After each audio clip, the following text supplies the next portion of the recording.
स्वागत है, मैं हूं साइमा खान। सबसे पहले नजर हेडलाइंस पर। प्रधानमंत्री नरेंद्र मोदी रविवार को नई दिल्ली में पीएम विश्वकर्मा योजना की करेंगे शुरुआत। देश भर के ग्रामीण और शहरी क्षेत्रों के कारीगरों और शिल्पकारों को आर्थिक रूप से सहयोग करना है योजना का उद्देश्य।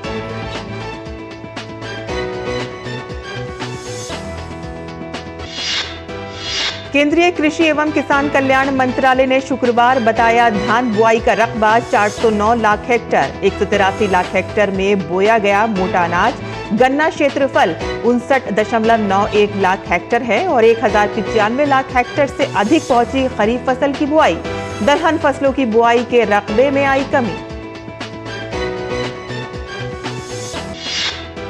राजस्थान के जयपुर में बांध सुरक्षा पर एक अंतर्राष्ट्रीय सम्मेलन का हुआ आयोजन। बांध सुरक्षा सुधार में परियोजनाओं के योगदान पर हुई चर्चा। केंद्रीय मंत्री गजेंद्र सिंह शेखावत ने बांध सुरक्षा पर अधिक मंथन पर दिया जोर। कहा कि बांध सुरक्षा पर बनाया जाएगा संवाद मंच। 15 देशों के कई अंतर्राष्ट्रीय संस्थानों और पेशेवरों ने सम्मेलन में लिया हिस्सा। उत्तर प्रदेश में बारिश और बाढ़ से निपटने के लिए सरकार कर रही है प्रयास। पिछले कुछ दिनों में हुई भारी बारिश के बाद कमजोर पड़ता जा रहा है मानसून। बुंदेलखंड और विंध्य क्षेत्र में गरज चमक के साथ बिजली गिरने की है संभावना। राजस्थान के 20 से ज्यादा जिलों में बारिश का येलो अलर्ट जारी। और अब समाचार विस्तार से। प्रधानमंत्री नरेंद्र मोदी रविवार को विश्वकर्मा जयंती के अवसर पर नई दिल्ली के इंडिया इंटरनेशनल कन्वेंशन सेंटर में पीएम विश्वकर्मा योजना का शुभारंभ करेंगे। इसका उद्देश्य न केवल देश भर के ग्रामीण और शहरी क्षेत्रों के कारीगरों तथा शिल्पकारों को आर्थिक रूप से समर्थन देना है, बल्कि स्थानीय उत्पादों, कला और शिल्प के माध्यम से सदियों पुरानी परंपरा, संस्कृति और विविध विरासत को जीवित और समृद्ध रखना भी है। पीएम मोदी पारंपरिक शिल्प में लगे लोगों की सहायता करने पर हमेशा ध्यान देते रहे हैं। 18 पारंपरिक शिल्पकारों और कर्मियों को शामिल करने वाली इस योजना का मुख्य उद्देश्य उत्पादों और सेवाएं सर्वसुलभ और गुणवत्ता में सुधार करना है। कामगारों के लिए इस बार की विश्वकर्मा जयंती कुछ खास होने जा रही है। रविवार से शुरू होने जा रही पीएम विश्वकर्मा योजना को लेकर देश भर के कारीगरों और शिल्पकार बेहद खुश हैं। हिमाचल प्रदेश के चंबा और लाहौल स्पीति के कारीगरों में इस योजना को लेकर खासा उत्साह है। आइए देखते हैं ये खास रिपोर्ट। हर वर्ग के कल्याण और स्वरोजगार के लक्ष्य की पूर्ति के लिए कई योजनाएं केंद्र सरकार द्वारा चलाई गई हैं। प्रधानमंत्री नरेंद्र मोदी जमीनी स्तर के कामगारों के कल्याण के लिए विश्वकर्मा योजना शुरू करने जा रहे हैं। योजना के जरिए कामगारों को उनकी कला के जरिए उचित मंच देना है। हिमाचल प्रदेश का चंबा जिला अपने हस्तशिल्प कला के लिए विख्यात है और अपनी परंपरागत विरासत को संजोए हुए है। यहाँ का चंबा रुमाल, चंबा चप्पल और चंबा चुख यानी मिर्च की चटनी समेत तमाम उत्पाद प्रदेश ही नहीं बल्कि देश में अपनी पहचान बनाए हुए हैं। चंबा चप्पल बनाने वाले कारीगर इस योजना को लेकर बेहद उत्साहित नजर आ रहे हैं। ये काम मैंने अपने पिता, अपने दादा, अपने चाचा, यानी कि मेरा ये पारिवारिक काम है और इसी काम को आगे बढ़ाए हुए मैं अपने परिवार का पालन पोषण कर रहा हूँ। भारत सरकार भी 17 सितंबर को विश्वकर्मा के नाम से रोजगार की एक नई योजना लेकर आने वाली है, जिसमें देश के प्रधानमंत्री देश के विभिन्न हिस्सों से और विशेषकर हिमाचल प्रदेश के जिला चंबा से चंबा चप्पल से संबंध रखने वाले कारीगरों को अपनी कला और उसको राष्ट्रीय स्तर तक पहुंचाने के लिए एक कार्यक्रम का आयोजन है। वहीं हिमाचल का जनजातीय जिला लाहौल स्पीति में हथकरघा और लकड़ी के सामान बनाने वाले युवा दंपति को विश्वास है कि पीएम विश्वकर्मा योजना के शुरू होने के बाद दस्तकार और कारीगर आर्थिक रूप से सशक्त होंगे। आज जो हमने प्रधानमंत्री विश्वकर्मा योजना के बारे में सुना तो काफ़ी अच्छी योजना लगी है, इसके ज़रिए जो हम जैसे लघु व्यवसाय वाले हैं जो भी है उनके लिए बहुत अच्छी पहल है ये। पिछले 2-3 साल से हथकरघा का काम कर रहे हैं, जो सोलता वगैरह बनाते हैं। प्रधानमंत्री विश्वकर्मा योजना के बारे में हमें पता चला और ये जो हथकरघा का जो काम करते हैं उनके लिए बहुत अच्छी योजना है और इससे हम जैसे कारीगरों को आर्थिक मदद मिल रही है। प्रधानमंत्री विश्वकर्मा योजना के तहत कौशल उन्नयन, टूल किट प्रोत्साहन, डिजिटल लेन देन के लिए प्रोत्साहन और विपणन सहायता प्रदान की जाएगी। इस योजना के शुरू होने के बाद जहां ये शिल्पकार आर्थिक रूप से सशक्त होंगे, वहीं इस प्राचीन कारीगरी को एक नई ऊर्जा मिल सकेगी। चंबा से विकास ठाकुर, केलंग से कुंदन लाल के साथ संजय प्रताप सिंह, डीडी न्यूज़, शिमला। और केंद्रीय कृषि एवं किसान कल्याण मंत्रालय ने शुक्रवार को ये जानकारी देते हुए बताया कि 15 सितंबर 2023 तक खरीफ फसलों के तहत क्षेत्र कवरेज की प्रगति के अनुसार धान बुआई का रकबा 409 लाख हेक्टेयर से अधिक है। श्री अन्न, मोटा अनाज 183 लाख हेक्टेयर में बोया गया। गन्ना क्षेत्रफल 59.91 लाख हेक्टेयर है और खरीफ फसल की बुआई 1095 लाख हेक्टेयर से अधिक पहुंची है। पिछले वर्ष इस समय तक 1091.87 लाख हेक्टेयर में खरीफ फसलों की बुआई हो पाई थी। मंत्रालय के अनुसार पिछले वर्ष की तुलना में दलहन फसलों की बुआई के रकबे में कमी आई है। इस वर्ष अभी तक 121 लाख हेक्टेयर में दलहन फसलों की बुआई हुई है, जबकि पिछले वर्ष इसी समय तक 127.57 लाख हेक्टेयर में दलहन फसलों की बुआई हुई थी। आंकड़ों के अनुसार तिलहन फसलों की बुआई में मामूली गिरावट दर्ज की गई है। पिछले वर्ष अभी तक तिलहन फसलों की 194.33 लाख हेक्टेयर में बुआई की गई थी, जबकि इस वर्ष अभी तक 192.20 लाख हेक्टेयर में ही तिलहन फसलों की बुआई हो पाई है। और आगे बढ़ते हैं, जहां जयपुर के राजस्थान अंतर्राष्ट्रीय केंद्र में चल रहा बांध सुरक्षा पर 2 दिवसीय अंतर्राष्ट्रीय सम्मेलन का समापन हो गया, जहां विश्व के कई जाने माने विशेषज्ञ और संस्थान बांध सुरक्षा जैसे गंभीर विषय पर मंथन करने के लिए एकत्रित हुए थे। जल शक्ति मंत्रालय के जल संसाधन, नदी विकास और गंगा संरक्षण विभाग ने इस सम्मेलन का आयोजन किया था। 15 सितंबर 2023 जयपुर का राजस्थान अंतर्राष्ट्रीय केंद्र गवाह बना बांध सुरक्षा पर एक अंतर्राष्ट्रीय सम्मेलन का।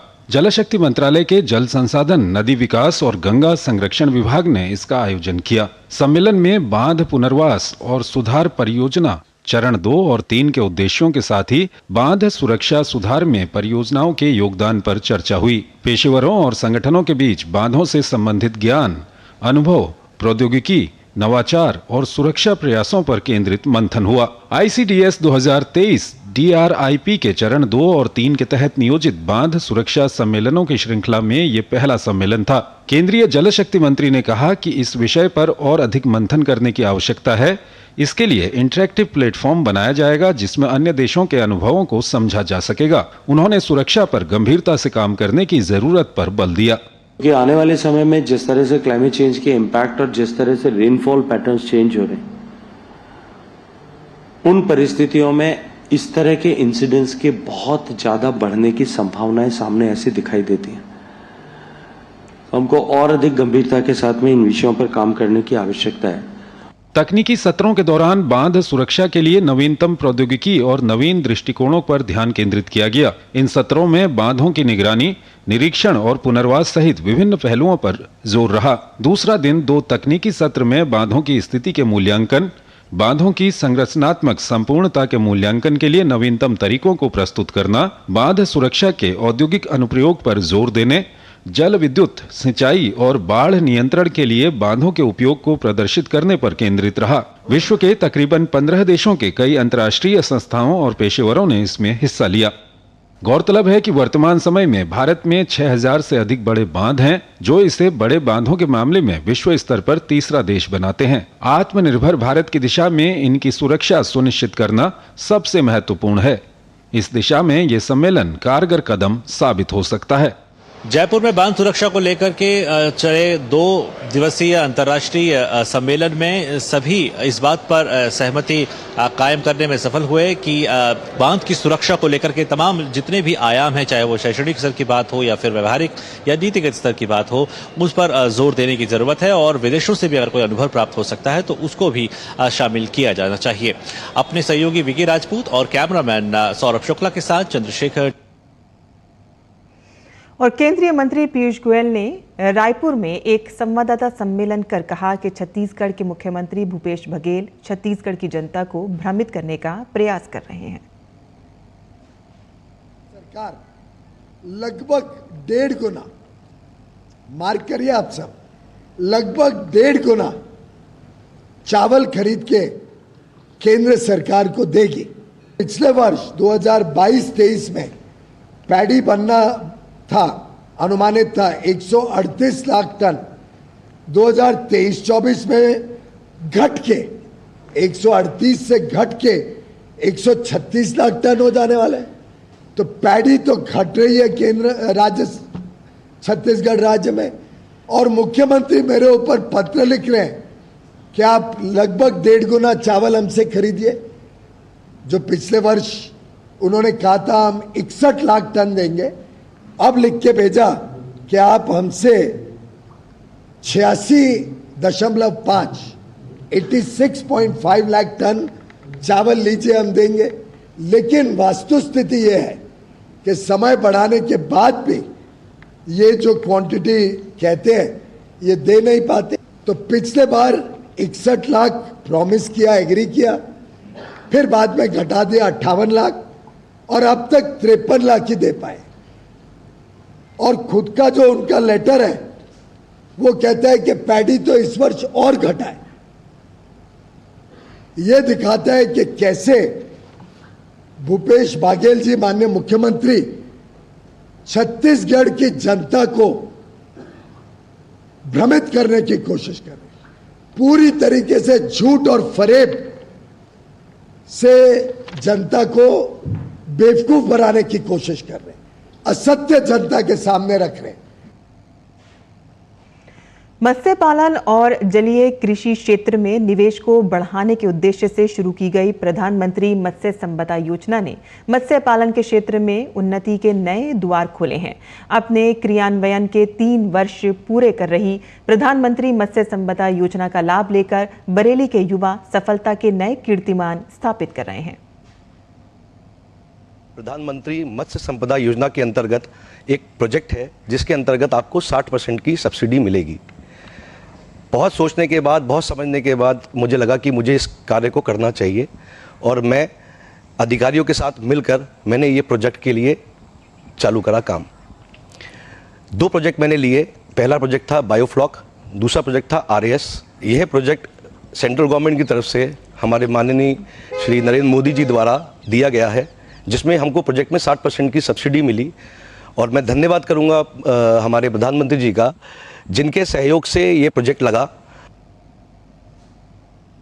पास ये 1 एकड़ ज़मीन करीब थी जिसमें मैं खेती करता था, जिससे मैं लाभ नहीं उठा पाता था। तो मुझे मत्स्य विभाग में मैंने संपर्क किया, तो वहाँ से मुझे अधिकारियों से पता लगा, तो मैंने प्रधानमंत्री मत्स्य संपदा योजना से ये बायोफ्लॉक और नेचुरल फ्लॉक एक मैंने लिया, जिसमें मुझे 60% की सब्सिडी मिली गवर्नमेंट की तरफ से। और इसमें मैं तो रोज़गार प्राप्त कर ही रहा हूँ। पिछले साल मैंने शुरू किया अपना बायोफ्लॉक। इसमें मैंने पिछली बार एक क्रॉप निकालने की वजह लगभग मैंने 6 से 7 लाख रुपये प्रॉफिट निकाला मैंने 3 बीघे से। इस बार ही मैंने नई क्रॉप डाली है जो लगभग तैयार है, और इसके लिए मैं प्रधानमंत्री जी का बहुत बहुत धन्यवाद करना चाहूँगा, जो किसान भाइयों को इतनी बढ़िया बेहतरीन योजना का उन्होंने लाभ उठाने के लिए मौका दिया है। उबड़ खाबड़ बंजर, उसमें मैं इस तालाब का निर्माण करूंगा, और इस तालाब के निर्माण के लिए मुझे सरकार से 5,60,000 का अनुदान मिला है। ऐसी महत्वाकांक्षी योजनाओं के लिए मैं सरकार का धन्यवाद देता हूं, जिसके कारण मुझे, मेरे साथ मेरे परिवार और गांव के कुछ 12 से 13 लोगों को रोजगार मिला है। नई दिल्ली में आयोजित किसान अधिकार संगोष्ठी के विषय पर बात करते हुए पौधा किस्म और कृषक अधिकार संरक्षण प्राधिकरण के registrar general doctor Dinesh Kumar Agarwal ने कहा कि पादप संवर्धन और कृषक अधिकारों के संरक्षण के साथ किसानों द्वारा तैयार की गई पारंपरिक किस्मों के पंजीकरण और संवर्धन के साथ अपनी तरह की इस पहली किसान अधिकार संगोष्ठी से दुनिया के देशों को काफी कुछ सीखने को मिलेगा। राजधानी नई दिल्ली में पहली बार फार्मर्स राइट कृषक अधिकार को लेकर एक अंतर्राष्ट्रीय संगोष्ठी का आयोजन किया गया। इस संगोष्ठी के क्या मायने रहे और भविष्य में कृषि क्षेत्र में इसके किस तरह परंपरागत किस्मों के संरक्षण के साथ अंतर्राष्ट्रीय कोऑर्डिनेशन बनेगा, इस विषय पर बात करने के लिए हमारे साथ मौजूद है PPB-FRA के registrar general doctor Dinesh Kumar Agarwal. कितने देशों के लोगों ने इसमें भाग लिया और क्या मुख्य एजेंडा रहा? इसमें करीब 59 देशों के 115 के करीब प्रतिनिधियों ने भाग लिया और उनके साथ साथ जो बाहर के देशों से आए प्रतिनिधियों के साथ साथ हमारे 175 के लगभग किसानों ने भी इस संगोष्ठी में हिस्सा लिया। उन्होंने एक प्रदर्शनी भी लगाई जहां पर उन्होंने जो देशों के आए हुए प्रतिनिधि हैं उनके सामने प्रदर्शित किया कि किस तरह से भारत में जो हमारी पारंपरिक किस्में हैं उनका संरक्षण और संवर्धन किया जाता है और किस तरह से उनको एक संरक्षण का लाभ मिलता है, जिसके लिए PPVFRA की स्थापना हुई थी। भारत सरकार ने ये एक प्रपोजल दिया, एक प्रस्ताव दिया अंतर्राष्ट्रीय संधि को कि हम अगले साल एक वैश्विक संगोष्ठी का आयोजन करना चाहेंगे ताकि अफ्रीका के और एशिया के बहुत सारे देश जिनकी कृषि प्रणाली बहुत कुछ हमारे जैसी है, किसान हमारे जैसे हैं, ताकि उनके लिए एक ये गाइडेंस हो पाए, एक मार्गदर्शन हो पाए कि किस तरह वो अपने देशों में भी जो किसान हैं उनके अधिकारों का संरक्षण कर पाएँ। तो ये संगोष्ठी उसी सिलसिले में आयोजित की गई थी और यहाँ पर जो एक चर्चा हुई किस तरह से हम इस काम को आगे लेकर के जाएं ताकि जिस तरह से हमारे देश में किसानों के अधिकारों का संरक्षण होता है उस तरह से दुनिया के दूसरे देशों में भी, जहां शायद कुछ जानकारी का अभाव है या कुछ चीज़ों के चलते जहां किसानों के अधिकारों का संरक्षण उस तरह से नहीं हो पाया है, तो ये हमारे लिए एक बहुत लाभदायक विषय रहेगा। कृषि क्षेत्र में जैव विविधता को संरक्षित करने में किसानों का बहुत बड़ा योगदान है और PPVFRA इसका एक महत्वपूर्ण रोल अदा करने वाला एक अपेक्स बॉडी भी हम मान सकते हैं। तो अब जब आपने वैश्विक सम्मेलन आयोजित किया है, अंतर्राष्ट्रीय स्तर पर इस तरह की चीज़ों को बढ़ावा देने में कितनी मदद मिलेगी? ये जो अंतर्राष्ट्रीय संधि है उसमें एक ये प्रावधान है कि सारे देश अपने अपने देशों में इस तरह का कानून लेकर के आएँ ताकि वो किसान जो कृषि जैव विविधता के संरक्षण में लगे हैं हम उनके योगदान को पहचान करें, उनको रिकॉग्निशन दें तथा उनको पुरस्कृत करें, ताकि और इसके साथ साथ जब भी उनके द्वारा संरक्षित कोई भी कृषि जैव विविधता आगे प्रजनन कार्यों में इस्तेमाल होती है, उससे नई किस्मों का विकास होता है, तो उससे आने वाले लाभों में जो किसानों हैं उनका भी हिस्सा हो। हमारा नियम है 2001 जो हमारा एक्ट है उसमें हमने इस अधिकार की रक्षा की है और ये सारे देशों के लिए एक तरह से ये मार्गदर्शन का बिंदु है कि किस तरह से वो भी अपने देश में इस तरह का कानून लाकर इस तरह से अधिकारों की उनकी रक्षा करके किसानों ने जो काम किया है उसको रिकॉग्नाइज करके उसको पुरस्कृत करके हम इस तरह के काम को आगे बढ़ा सकते हैं। तो ये थे PPVFRA के registrar general doctor Dinesh Kumar Agarwal, जिनका मानना कि कृषक अधिकार को लेकर अंतर्राष्ट्रीय संगोष्ठी के आयोजन से एक और जहां परंपरागत किस्मों के संरक्षण और संवर्धन का काम हुआ, वहीं दूसरी ओर कृषि क्षेत्र में जैव विविधता को बढ़ावा देने का महत्वपूर्ण प्रयास भी होगा। मेरे सहयोगी कैमरामैन मोहित के साथ में OP Yadav, DD news, Delhi. आगे बढ़ते हैं, जहां उत्तर प्रदेश में वर्षा एवं बाढ़ से उत्पन्न स्थितियों से निपटने के लिए सरकार द्वारा हर संभव उपाय किए जा रहे हैं। सरकार ने इस संबंध में अधिकारियों को जरूरी कदम उठाने का निर्देश दिया है। वहीं पिछले कुछ दिनों में हुई भारी बारिश के बाद मानसून कमजोर पड़ता नजर आ रहा है। मौसम विभाग ने बताया है कि प्रदेश में धीरे धीरे बारिश कम हो जाएगी, लेकिन बुंदेलखंड और विंध्य क्षेत्र के मध्य इलाकों में गरज चमक के साथ बिजली गिरने की भी संभावना है। फिलहाल राज्य के 8 जिलों के 91 गांव बाढ़ से प्रभावित हैं और राजस्थान के 20 से ज्यादा जिलों में बारिश का येलो अलर्ट जारी किया गया है। जयपुर मौसम केंद्र के अनुसार आगामी 2 से 3 दिन राज्य के अधिकांश भागों में बारिश के आसार रहेंगे। राज्य में 19 सितंबर तक मानसून के सक्रिय रहने की संभावना जताई गई है। इस दौरान अलग अलग इलाकों में कहीं भारी से बहुत भारी बारिश का पूर्व अनुमान है। और किसान समाचार में अब बात करते हैं मंडी भाव की और आइए देखते हैं कि क्या रहा देश भर की मंडियों का भाव।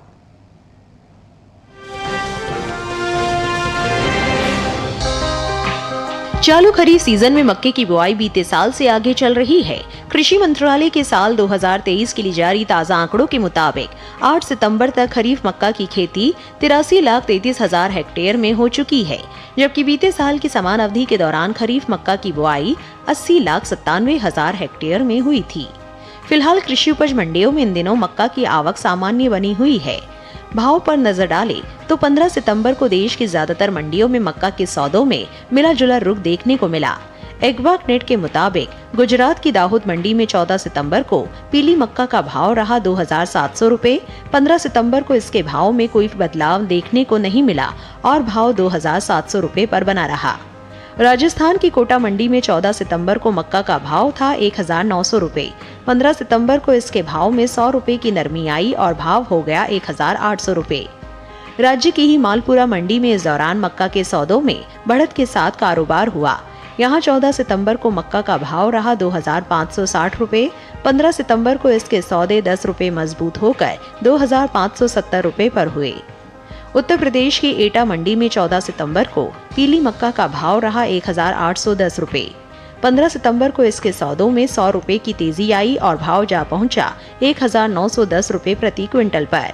उत्तर प्रदेश की दूसरी मंडियों में मक्का के भाव की बात करें तो बदायूं मंडी में शुक्रवार को पीली मक्का का भाव रहा 1870 रुपए।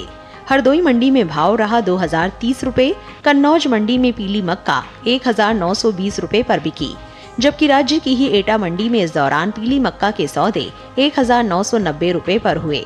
भारत में मक्का की खेती पूरे साल की जाती है। भारत में चावल और गेहूं के बाद मक्का तीसरी सबसे महत्वपूर्ण अनाज की फसल है। ये देश में कुल अनाज उत्पादन का लगभग 10% है। वहीं बात मक्का की पैदावार की करें तो इस साल मक्का की रिकॉर्ड पैदावार देखने को मिल सकती है। कृषि मंत्रालय की ओर से जारी तीसरे अग्रिम अनुमान के मुताबिक साल 2022-23 के दौरान देश में मक्का की रिकॉर्ड उपज 359,13,000 टन होने का अनुमान जताया गया है, जो पिछले साल की 337,30,000 टन की पैदावार की तुलना में 21 लाख टन अधिक है। अनुमान है कि मक्का की रिकॉर्ड उपज का असर इसके बाजार भाव पर पड़ सकता है।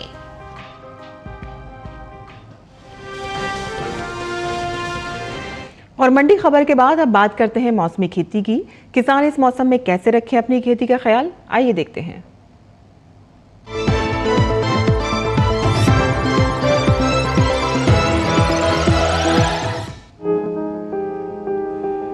मौसम को ध्यान में रखते हुए जम्मू कश्मीर के किसान जड़ वाली सब्जियां जैसे शलजम, मूली और गाजर की बुआई पूरी कर ले। यहाँ अभी के समय चुकंदर की बुआई भी कर सकते हैं। वहीं यहाँ के किसान पत्तेदार सब्जियों की बुआई के लिए खेत तैयार कर ले। जम्मू कश्मीर के किसान खरीफ चारा फसलों की कटाई शुरू कर सकते हैं। वहीं बात अगर हिमाचल की करें तो यहाँ के किसान मूली, शलजम और धनिया जैसी फसलों की सीधी बुआई कर ले। हिमाचल के मध्य पर्वतीय क्षेत्र में ब्रोकली की बुआई की जा सकती है। ब्रोकली की पालम समृद्धि और पालम हरितिका किस्में किसान लगा सकते हैं। साथ ही यहाँ के किसान अगेती फूल गोभी की नर्सरी में बुआई कर सकते हैं। किसान फूल गोभी की GS 485, वर्षा और मेघा किस्मों का चुनाव कर सकते हैं। यहाँ के किसान पालक की बुआई भी पूरी कर ले। इसके अलावा हिमाचल के किसान टमाटर, बैंगन और शिमला मिर्च की पक चुकी फसल की सुबह के समय तुड़ाई कर ले और प्राप्त उपज को सुरक्षित स्थान पर भंडारित करें। अभी के समय टमाटर की फसल पर फल मक्खी जैसी कीट लगने की संभावना बनी हुई है। फसल में किसी भी प्रकार के कीट दिखने पर विशेषज्ञों की सलाह पर कीटनाशक का छिड़काव करें। कीटनाशक का छिड़काव मौसम साफ रहने पर ही करें।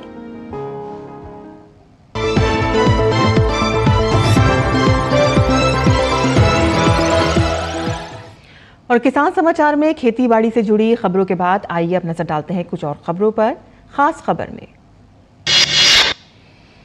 उपराष्ट्रपति जगदीप धनखड़ नई दिल्ली स्थित विज्ञान भवन में 84 कलाकारों को संगीत नाटक अकादमी अमृत पुरस्कार प्रदान किए। ये पुरस्कार 75 वर्ष से अधिक आयु के देश भर के ऐसे कलाकारों को प्रदान किए गए जिन्हें अब तक राष्ट्रीय स्तर का कोई सम्मान प्राप्त नहीं हुआ है। दुनिया भर के नेताओं के बीच लोकप्रियता का मामले में भारत के प्रधानमंत्री नरेंद्र मोदी शीर्ष पर हैं। अमेरिकी फर्म मॉनिटरिंग कंसल्ट द्वारा 22 मुल्कों में करवाए गए सर्वे के अनुसार दुनिया भर के चर्चित नेताओं के बीच प्रधानमंत्री नरेंद्र मोदी 76% अप्रूवल रेटिंग के साथ शीर्ष पर हैं। नेशनल इन्वेस्टिगेशन एजेंसी NIA कथित आतंकी साजिश के मामले में तमिलनाडु के कोयम्बटूर में कई स्थानों पर छापेमारी कर रही है। सूत्रों के अनुसार कोयम्बटूर में 2022 कार बम विस्फोट मामले में छापेमारी की गई है।